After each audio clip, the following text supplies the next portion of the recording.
Friends. Good evening. This is the CBS Evening News. Dan Rather reporting. Added today to the 214 American servicemen now confirmed dead from the Beirut bombing are at least 2 more U.S. military men killed during an invasion of the Caribbean island of Grenada. More than 20 other Americans were wounded, some of them seriously. About 1,900 U.S. Army Rangers and Marines this morning assaulted the small island, which measures only 12 miles by 21 miles. Grenada's population is about 110,000, roughly the size of Cedar Rapids, Iowa. The U.S. assault force later was joined by 300 representatives from 6 Caribbean nations. President Reagan explained a few hours later that he believed he had no choice, that the invasion was necessary to protect Americans on Grenada from a Cuban-connected military junta. The American military has not allowed any journalists on Grenada, so our coverage begins with Sandy Gilmore on Barbados, near Grenada, and with David Martin at the Pentagon. The invasion started before dawn this morning. The first public hint of what was happening was the departure of about 50 U.S. Marines from the Barbados International Airport. Initial information was kept top secret, but about 2 hours after the attack began, CBS News took these pictures off the Grenada coast: an aircraft carrier, several warships, military helicopters. Marines took control of Grenada's airports and by 9 o'clock, from a portable transmitter, began broadcasting a soothing message. Your cooperation will ensure that peace and democracy are restored in the near future. The international airport here at Bridgetown, Barbados, became a military airport. Invasion forces, including U.S. Marines, used it as a staging area. Caribbean countries were outraged at the bloody military takeover of last Wednesday, as their troops, including those from Jamaica, Barbados, and Dominica, were airlifted in during the day. Reports filtered in from Grenada.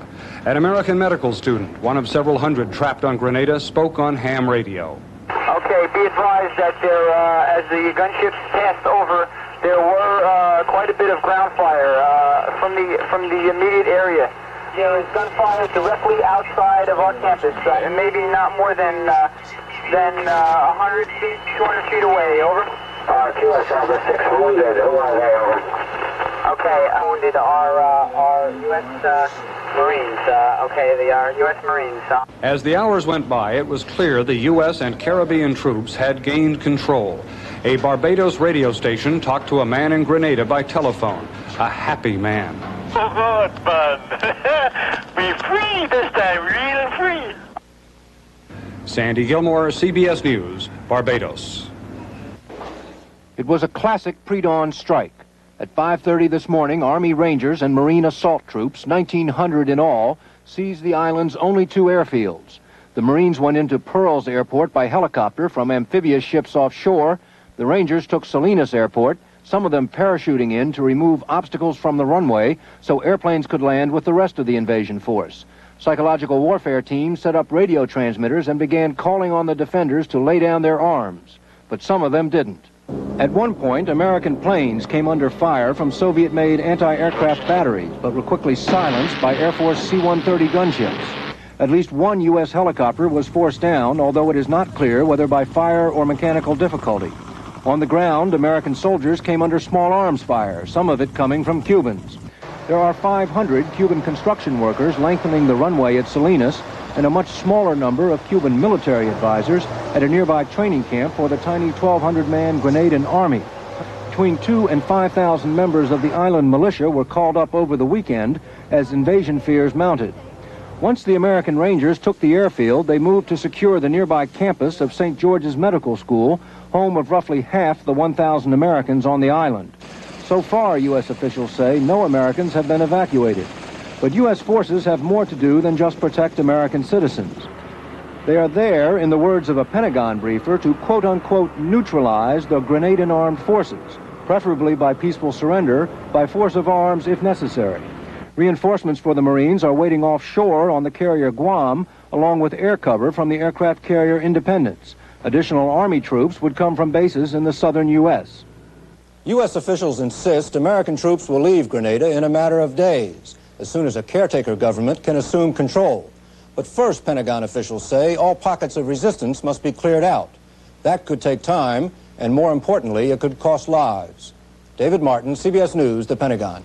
In addition to at least 2 U.S. servicemen killed in the invasion of Grenada, 14 Cubans were reported killed. It is not known how many Cubans may have been wounded. There are no reports of any civilians killed or wounded, either from Grenada or the United States, nor are there any reports of any Soviet casualties. The genesis of today's invasion was last Wednesday. Grenada's Marxist Prime Minister, Maurice Bishop, had been under house arrest by more hardline Marxist military leaders. Thousands of Bishop's supporters freed him and then escorted him to the center of the capital, St. George's. There, soldiers commanded by Cuban-trained General Hudson Austin shot and killed Bishop and several of his cabinet ministers. A 16-man military council was established with Austin as the leader. Bob Simon now takes a look at the argument for the strategic importance of Grenada to the United States. The Grenadans said their new all-weather night-and-day airport with its 10,000-foot runway built by Cubans was for jumbo jets carrying tourists. Washington said, nonsense. The Grenadans said the new port facilities under construction were for banana boats. Washington said, no way. Washington believed this tiniest Caribbean country was being redesigned from a tourist haven to a communist air base and a way station, a stopping-off point for Cuban soldiers on their way to Africa, for East Bloc supplies on their way to Nicaragua. Why do it now? Well, last week's coup provided confusion and chaos, ideal cover for a counter-coup. Do it now before the new government consolidates power and gains legitimacy. And then there were those American medical students. But a CIA official told the House Intelligence Committee today that he had no information about any threat to the students or any new threat to American security. Secretary Schultz spoke today about an atmosphere of violent uncertainty in Grenada, sort of difficult to imagine in this lyrical landscape beneath these cloud-shrouded hills. The beaches seem designed for sun worshippers, not Marines. Administration officials insisted today the Marines won't stay much longer than the standard package tour, but Maurice Bishop, the man whose death was used as an occasion for invasion, once warned that, perhaps like Lebanon, his country is very easy to get to and very difficult to leave. We have spent a long time trying to develop friendly relations with the Americans. But if they send soldiers or mercenaries to fight in our country, they will discover it is easier to land than to leave. Bob Simon, CBS News, New York. The White House now says the Defense Department is saying that there are probably 3 Americans killed in the invasion. Cuba has been reporting what happened on Grenada, saying Cuban workers there were resisting. Moscow denounced the invasion and called for an immediate U.S. withdrawal.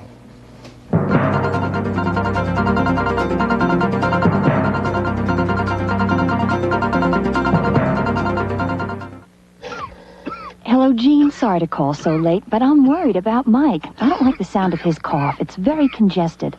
Formula 44D? Thanks. Take strength from this. Vicks Formula 44D is now twice as strong to loosen worrisome chest congestion. It also quiets coughing and helps drain nasal congestion. And it's the only leading formula that can do all that.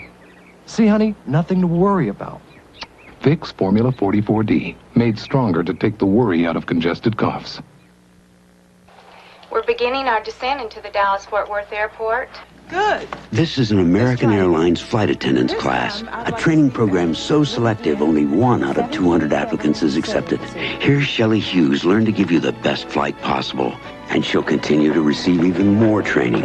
We taught Shelley a lot, but some things we didn't have to teach her. Happy birthday. We're American Airlines, doing what we do best. While planning for the U.S.-led landing on Grenada was reportedly well underway last week, it was just hours before the troops landed that U.S. congressional leaders got a full briefing. And tonight, some in Congress are still full of doubt, and there is some anger. Leslie Stahl at the White House reports on President Reagan's explanation of why we were in Grenada, and Phil Jones has more on members of Congress who say we should not be. President Reagan said he ordered the invasion because about 1,000 Americans in Grenada were exposed to great danger from a brutal group of leftist thugs running the government. He said the action was taken at the request of Grenada's neighbors in the Caribbean. The United States objectives are clear: to protect our own citizens, to facilitate the evacuation of those who want to leave and to help in the restoration of democratic institutions in Grenada. The president made his announcement with the prime minister of the island of Dominica at his side. They were asked if the Soviets and Cubans were behind the coup in Grenada 2 weeks ago. We noted with great demur in the 2 weeks before the assassination took place, the movements between the Soviet embassies and known activists. And the activists returned to Grenada, obviously a conduit between some of these Russians. For the president, the decision to invade Grenada began to take shape on Saturday at 5:15 a.m. in Augusta, Georgia, in a briefing with his two top foreign policy advisors.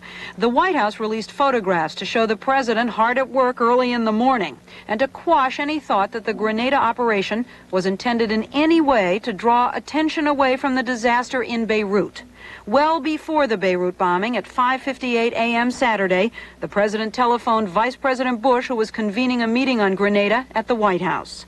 As they finished 9 holes of golf at 11:45, the president and the Secretary of State got an update on the situation in Grenada from National Security Advisor McFarlane. And an hour later, Schultz was conferring with his aides at the State Department. Shortly after he gave his final approval for the invasion last night, the president met with congressional leaders in the White House and briefed them again this morning in the cabinet room. Officials say there was no opposition in these meetings. However, Prime Minister Margaret Thatcher of Britain told the president, as she told Parliament today, she thought the action was ill-advised. We communicated to the United States our very considerable doubts which Her Majesty's government had about initiating action, and asked them to weigh carefully several points before taking any irrevocable decision to act. Congressional critics say the invasion was without provocation and therefore illegal. They charge it was carried out only to install a friendly government. Charge denied. We will leave promptly. We have no intention of staying there. And the government that will be produced by the people of Grenada is entirely up to them as far as we're concerned.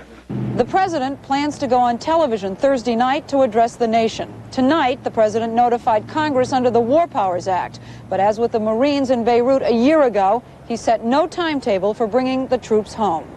Leslie Stahl, CBS News, the White House. The Reagan administration did not seek prior congressional approval, but officials were scrambling to the Hill today with their top-secret evidence in an attempt to justify their actions to a jittery and, in some cases, critical Congress. This is an act of war and raises genuine questions about whether it is a violation of the Charter of the United Nations, a violation of the Charter of the Organization of American States. Gunboat diplomacy has a new king. Move over, Teddy Roosevelt. That point of big stick diplomacy to achieve democracy was not one that Republicans could agree on today. Certainly we want to do everything we can to encourage that, and we should, and we have. But to the extent of putting in armed forces to achieve that, I think that would lead to trouble. If we are not a nation which stands for stability and democratic institutions in this hemisphere or elsewhere, then there is free prospecting for the Soviet Union and their clients all over the world. If the president can convince Congress that this mission was primarily for the security of Americans in Grenada, and if he gets U.S. troops out quickly, this will probably not be a problem for him here in Congress. But any prolonged presence is sure to provoke a political feud in a Congress that is already upset over being left out of foreign policy decisions. Phil Jones, CBS News, Capitol Hill.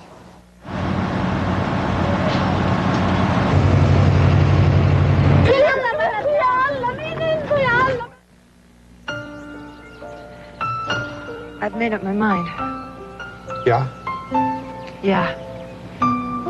Yes? Yes. But why don't you make me some coffee? Times like these are made for taster's choice. The best tasting coffee is the freshest tasting coffee. And every cup of Taster's Choice is fresh because it's freeze-dried fresh. Taster's Choice. Fresh taste for your choice coffee times. Time to make the donuts. The donut. It isn't easy owning a Dunkin' Donuts. Time to make the donuts. Because unlike most supermarkets, we make our donuts fresh day and night. But the guys who make supermarket donuts are still in bed. Plain donuts aren't enough. 5 kinds. Of course, when you make donuts this good, there is one reward. They taste so great. Good morning, folks. People buy an awful lot of them. In Beirut, the death toll from Sunday's terrorist bombings moved higher. The number of dead U.S. Marines, sailors, and soldiers is now a confirmed 214. The number of dead French military men stands at 38. At the area around the destroyed U.S. military headquarters today, the Marines went into their highest state of alert, ordered into bunkers, directed to shoot to kill. More on the alert from Tom Fenton. Marines sealed off their base after reports that 3 vehicles packed with explosives were circling nearby neighborhoods. The tension could be felt as guards kept their weapons at the ready and other Marines took shelter. Vehicles in the area were carefully checked, while Marines and rescue workers continued to sift through the rubble of Sunday's explosion. Bodies were still being found.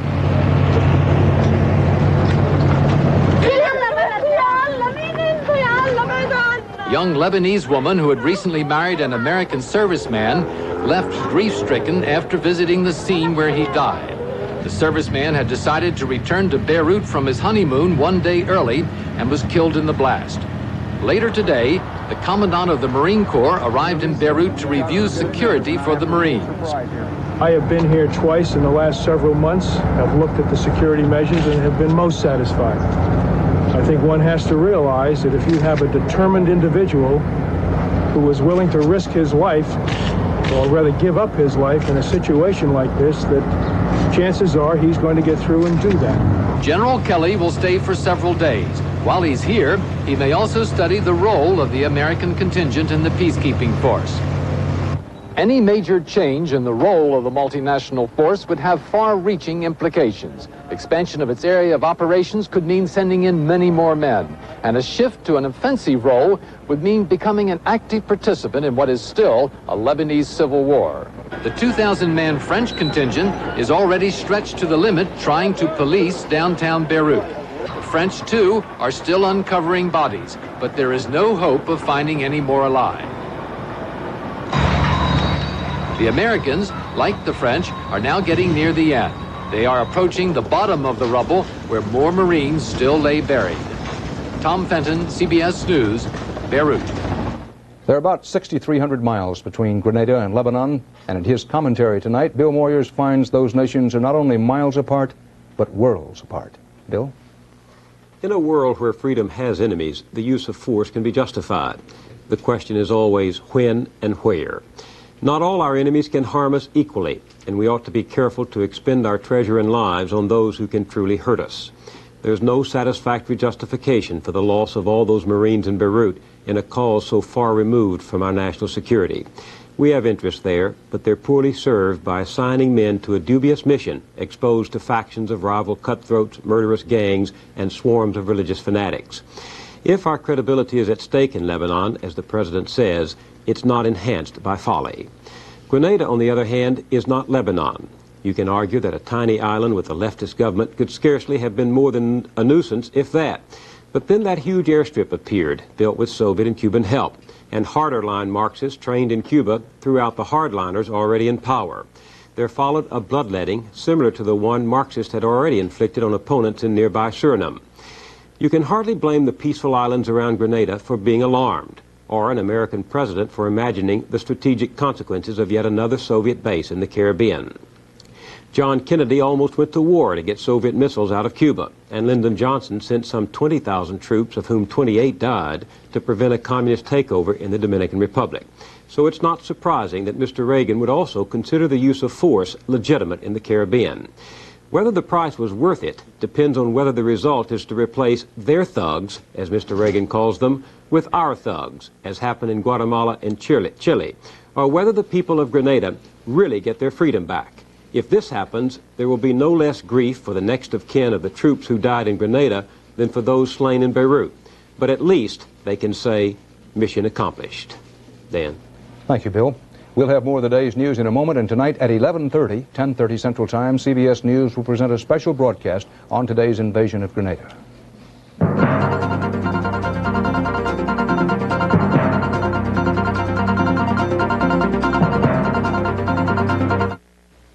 I told Helen, marry a millionaire. She got Fred instead. But now she's got a second chance playing Munch for $1 million from Planters. With specially marked Planters nuts and snacks, you can win up to $1,000 instantly. Or collect letters to spell Planters and win $1 million. Here comes Fred now with more Planters. He'll make us $1 million yet. Play Planters Munch for $1 million game. Nabisco.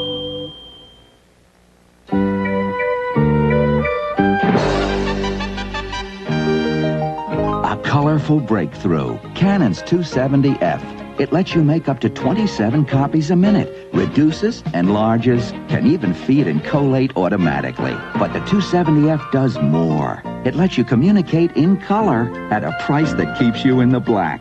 The Canon NP270F. For information, call toll-free. The Labor Department today reported that inflation in September took its sharpest monthly increase since May. The report said the 0.5% jump in consumer prices was fed by increased costs for food, cars, and housing, but analysts noted that inflation for the first 3 quarters of the year still was at its lowest rate in a decade. 2 actions by the House today on the federal budget. One vote to trim $10.3 billion from federal spending over 3 years. The other vote in favor of adding $100 million back to the federal child nutrition program. After months' deadlock and insistence by some in Congress that President Reagan is out of line, the president today went ahead anyway and fired 3 of his severest critics on the U.S. Civil Rights Commission. President Reagan cited his right to make appointments. Congressional critics called the president's action wrong. It is obviously a step, and a very strong and tough step on the part of the president to try to say I'll brook no criticism by the members of the Civil Rights Commission, and that I want to have one that in effect answers to me, and that isn't the way it's supposed to be. We're supposed to have an independent Civil Rights Commission. Texas Senator Lloyd Benson. Los Angeles officials today said veteran television anchorman Jerry Dunphy is in satisfactory condition after being ambushed in his automobile outside ABC studios. Police said the 62-year-old Dunphy was shot in the neck and left arm. Also wounded was Sandra Marshall, a 36-year-old makeup artist who was with Dunphy last night when 4 assailants opened fire on Dunphy's car. The gunman fled. Police say that no motive for the attack has been found. Less than a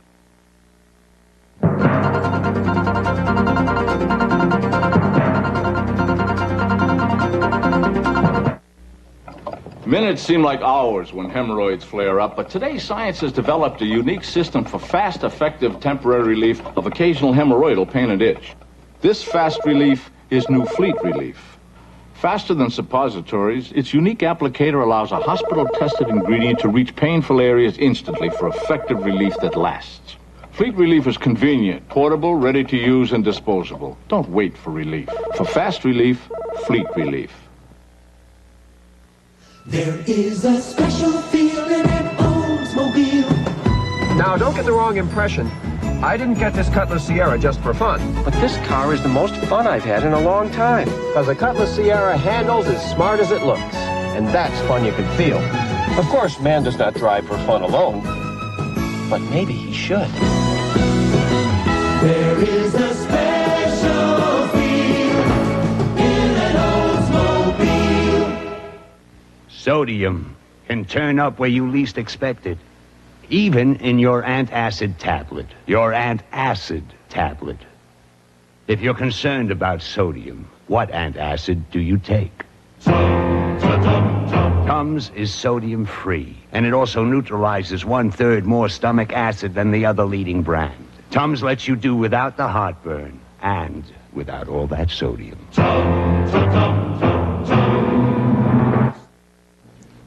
Events these days move faster than our ability to comprehend them. The coup last week in Grenada seemed overshadowed Sunday by the calamity in Lebanon, only to come back and demand our concerned attention again today. But against the shock of that change and whirl, Bruce Morton found the timeless ritual in the drama of men-at-arms, a world of waiting and tears and imperishable pride. Mike and Janice Valor have one Marine son in Grenada and another, Terry, in Beirut. At first, they thought that Terry had died. Seeing the pictures, I knew there would be no hope for my son. But Terry lived, badly burned, in a Beirut hospital. Where are you from? Pennsylvania. His father wants him back in Pennsylvania. Why don't they take him? to the ship and get him out of there. Not because he's my son. The rest of them, they've been through one ordeal. Why another? God bless you. Some did get out to military hospitals like this one in West Germany. Marine Corps Commandant Paul Kelly stopped by on his way to Beirut, gave some of the wounded Purple Hearts, and talked about one Marine who couldn't talk but wrote his general a message. And I show it to you, and that's in his handwriting. And that says, Semper Fi. And what that means to a Marine is always faithful. Take it easy. And these wounded Marines came back to a burn unit in San Antonio. Their names were not released. A lot of names are not yet known. A lot of families don't know whether their Marines are alive or dead. In Charlotte, North Carolina, good news for Joanne Carr, who recognized her brother alive from television pictures. That's him. But grief is spreading. John and Betty Price of Anniston, Alabama, learned their son James was dead. It's my feeling that I feel like that those Marines are over there as being sacrificed. I believe they're dying in vain. Marianne Helms in Dwight, Nebraska, had her son Mark's last letter less than an hour before she learned that he was dead. Just hard to believe that he is actually gone. He's not writing any more letters, not putting a little joke in there. He's not coming home. And at First Colonial High School in Virginia Beach, Virginia, school nicknamed Patriots, young people mourned the death of Jeff Bruce Owen, class of '82. Jeff was a good patriot. The young faces stilled for a moment of silence to remember a young man, now dead, far from home. Amen. There are flags at half-staff all over the United States today. Bruce Morton, CBS News, New York. And that's the CBS Evening News for this Tuesday. Until our special report tonight at 11:30 Eastern Time, Dan Rather reporting from New York. Thank you for joining us. Denture wearers, here's Martha Ray with a special message. Folks, I work with lots of people who wear dentures and smoke. And I tell them all, try Super Strength Smoker's Polident. It's just for smokers. Watch. We'll take half this denture stained with tobacco. Ugly. Now Smoker's Polident. It's the only super strength denture cleanser made to get tobacco stains super clean. See? So take it from a big mouth. Smoker's Polident gets tough tobacco stains super clean. There are multivitamins, and there are multivitamins. Vitamins that are flaky, bumpy, crispy, crunchy, and taste oh so good. It's new Kellogg's Product 19. More vitamin nutrition than any other cereal. But you'd never know by tasting, because Product 19 goodness comes from corn, oats, wheat, and rice. Delicious. New Kellogg's Product 19 cereal. Flaky, bumpy, crispy, crunchy. Vitamins. Peter, there's a noise downstairs. Peter. It's only me. I can't sleep. And I can't find the Sominex. I've got something better. Advanced, more effective Sominex 2. With diphenhydramine. The medicine 9 out of 10 doctors prefer. It's clinically tested to help make you drowsy so you can fall asleep 38% faster than without it. Glad you're here, sleepyhead. Sominex 2 for safe, sound sleep 38% faster. Use as directed.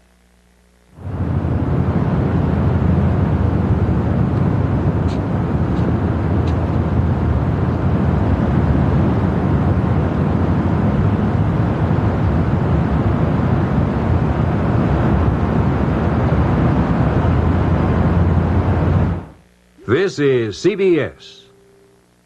There's a decision on how to handle Metro's emission inspection program. Voters in Franklin are choosing between two candidates for mayor. And ham radio operators listen to the invasion of Grenada. Details on these stories and a lot more coming up next on Eyewitness News.